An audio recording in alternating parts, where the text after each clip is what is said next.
Hello, my friends. My intention is that this is a spring equinox reading. And I've started off with the Celtic Wisdom or Messages cards. So first of all, we have number 35, Cauldron. Second is 22, the Roundhouse. And third is 29, Ear of Corn. So, starting off with 35.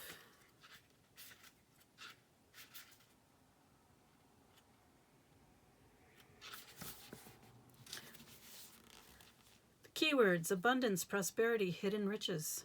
The cauldron symbolizes the womb, plenty, and regeneration. From the cauldron of Serdwin, which I am sure I'm mispronouncing, brewing divine inspiration and wisdom, to Dagda's cauldron, which was never empty, to the humble iron pot over the family's hearth fire. This large cooking vessel was an ever-present and vital part of Celtic life. Excuse me. In the spread, the cauldron indicates that you are full of ideas that have been bubbling away for long enough. Now is the time to let them come pouring out. There's a good chance they'll provide financial benefit, but you'd be wise to get professional advice before parting with cash. Be prepared to share.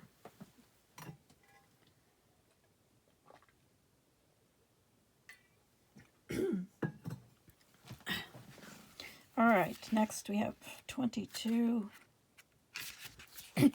The Roundhouse. Home, family, nurture. The cozy, comfortable, if sometimes crowded, roundhouse sheltered the whole family. With the hearth fire at its center and beds around the walls, there was little privacy, but a great sense of togetherness. In the spread, home is where your heart is right now. And to feel content, you need to spend time there. If you live with family, this is a good time to reestablish bonds and set old grievances aside. If you live alone, invite family or intimate friends to visit and share a little of your life.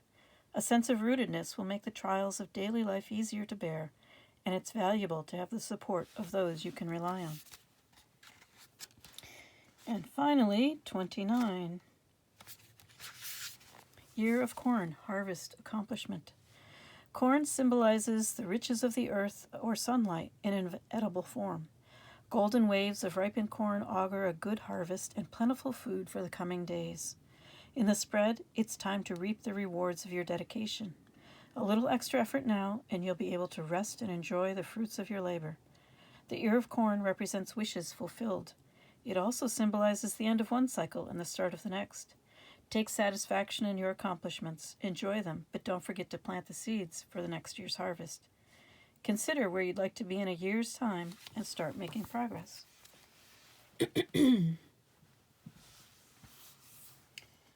All right, so this is sort of an unplanned reading. I just thought I would do a reading for the spring equinox because I'm very excited about the spring equinox. I love that spring is on its way. And let's see, what kind of message do you need today beyond? I mean, these sound wonderful to me. Make sure you plant. It's time. Spring equinox, it's time to plant your gardens, if you plant a garden. And if you don't plant a garden, a physical garden, maybe there's something else that needs to be started now. This is definitely a good time for beginnings. So I am called to the herbiary cards, which I keep wanting to call herbarium for no apparent reason. Tough love. Oh my goodness. I was not expecting that.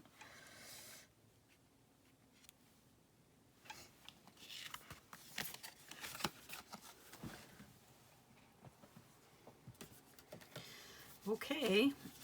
We'll see what this is about. Why can't I speak? Oh my gosh. Do you have a blocked throat chakra? I would remind you that spring is considered the season for detoxing, for flushing out old things, at least in Chinese medicine. So usually lemon in a cup of hot water is recommended. You do that, half a lemon in a cup of hot water once a day until you get a headache. and stop. Once you get the headache, it's done its work. Okay, now if I can find the book for the herbiary cards. Is that what they're called? Yes. Perhaps not.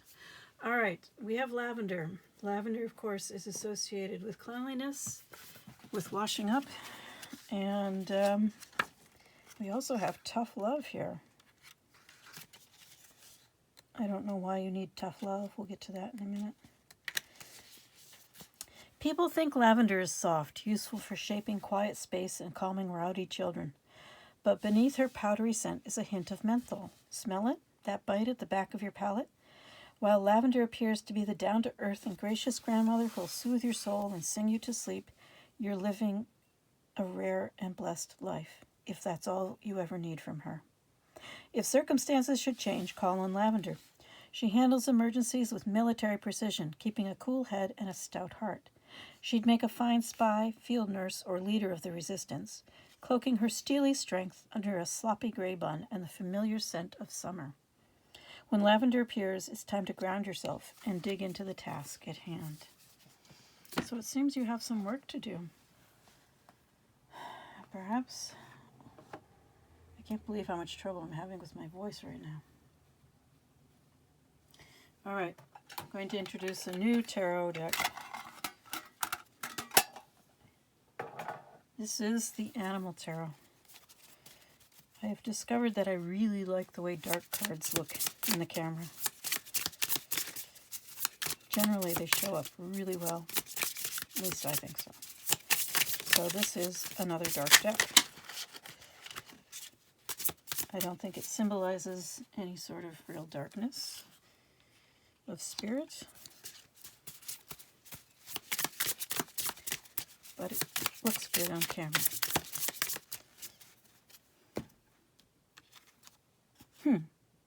Okay.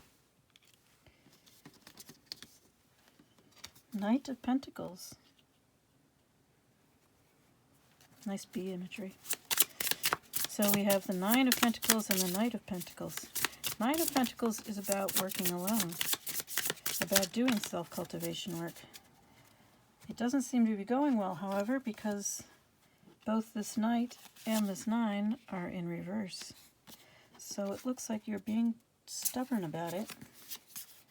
Perhaps you don't want to do any self-cultivation. And yet, what are you being called to do, perhaps? Well, you do have the Five of Cups here, so you definitely have a sense of loss.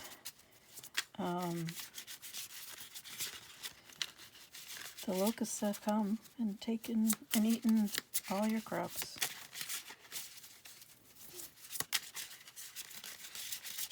So, what are you going to do? What advice does this extremely stubborn Knight of Pentacles, who is apparently afraid of self-cultivation, need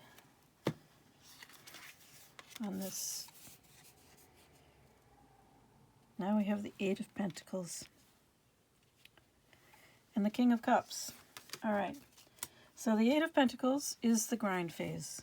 You need to grind away at the things that are keeping you stuck. You're a Knight of Pentacles in reverse, so you are very stuck. On the other side of this Eight of Pentacles, this grinding process, this unveiling, uncovering process, which takes time and patience and precision, we have the King of Cups.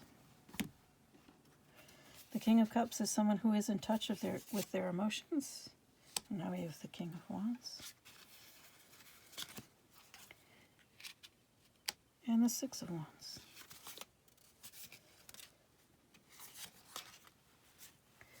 So,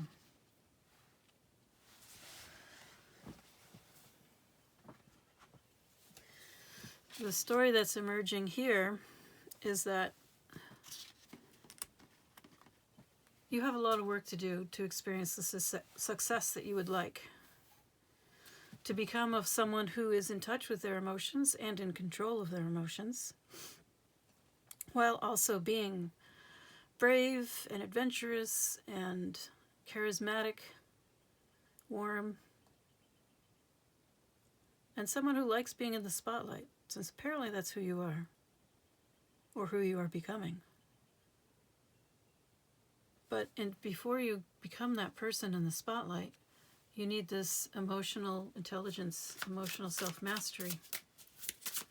And in order to achieve that, you've got a lot of grinding away to do.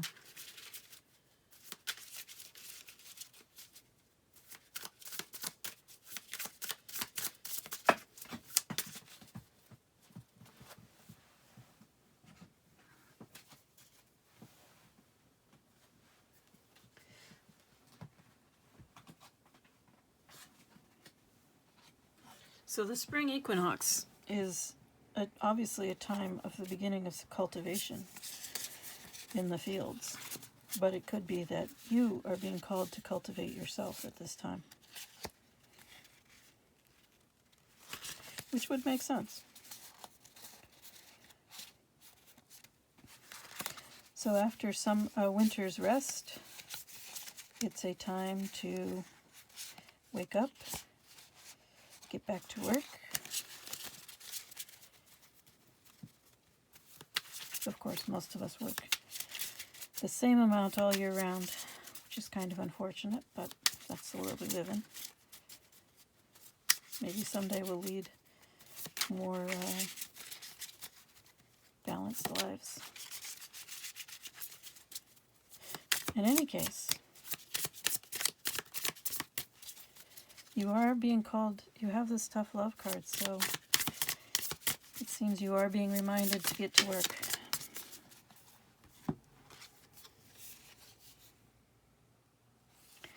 Time to uncover your secrets, uncover your wounds, and heal them.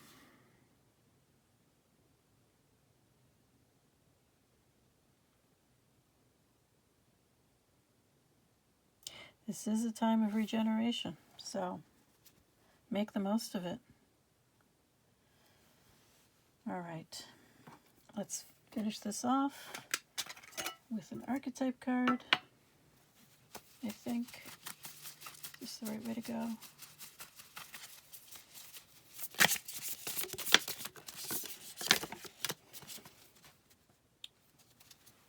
Yep, got one. Interesting. You got the Starborn.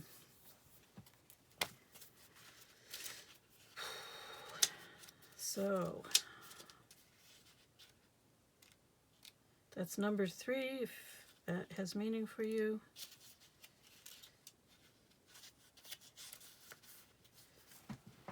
The Starborn, the divine child, the star child, the destined. An elusive yet radiant aspect of the self, the Starborn archetype points to the cosmic spark of light that arrives with each being at birth. The moment the newborn crowns, whether vaginally or surgically, the royal stars above are said to constellate in a unique shape that maps our path in the world. This idea of destiny is controversial, yet the Starborn naturally feels a sense of destination and purpose, aiming itself toward a future that is beyond the mundane. When this card appears, travel back to your birth story for clues and insight. What did you desire when you were young? Practice seeing your life from a mythic point of view, rather than as a series of logistics. Read the story of the 3 fates and envision yourself born under the stars with a unique destiny. When light, a light, trusting, vibrant, aimed. When dark, feeling of misalignment, loss, longing. Have your chart read. Study your constellated shape. Ask questions. What does the process conjure in you? Faith or mistrust? What would happen if you saw the galaxy as your ally? When this card appears, don't be surprised if you receive a surge of desire for a long-lost dream, one you haven't visited since childhood. Let this desire shake you up. I think that's what this reading is really saying. Is that spring equinox is a time to change, a time to grow, to become more than you were, to regenerate parts of yourself that you've lost touch with or have been hidden away, even from yourself. All right. I'm going to leave it there.